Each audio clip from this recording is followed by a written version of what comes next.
宜兰县168中青食堂是服务9000外的时段，这时段只要逐顿纳30块就当食中昼。不过这物件一直咧起价，加上今年连续3个风台菜价贵33，有的食堂是已经开始咧倒塌。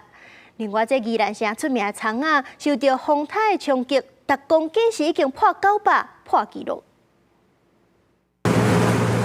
大厅内面伫咧炒白菜，宜兰东山乡长青食堂灶家内面，大家正无闲，伫咧甲许大人传中昼顿，不过即马要去买菜，正头疼。非常贵。怎么说？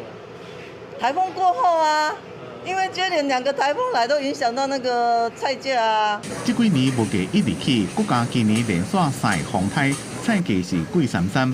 虽然来食的许大人，一人一顿拢会付要到40块，不过一寡长青食堂也是无够钱。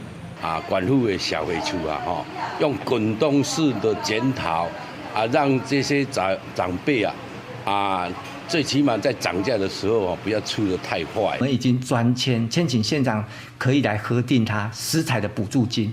我们希望每一个单位都再加补助1个月的行政作业费。并带甲县府政府调起长青食堂的补助。根据县政府的资料，宜兰总共有168长青食堂，和9458位许大人食中昼顿。县府讲食堂的补助会得到物价做滚动式调整，怎么研究今年每一个食堂加发1个月行政补助。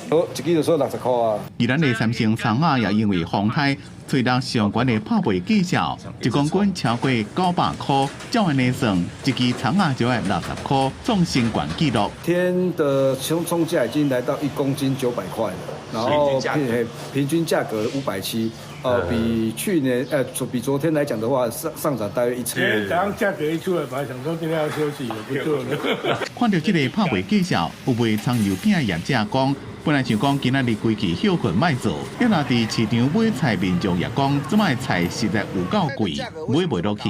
风台过了后，菜当时会较俗，大家拢真关心。记者综合报道。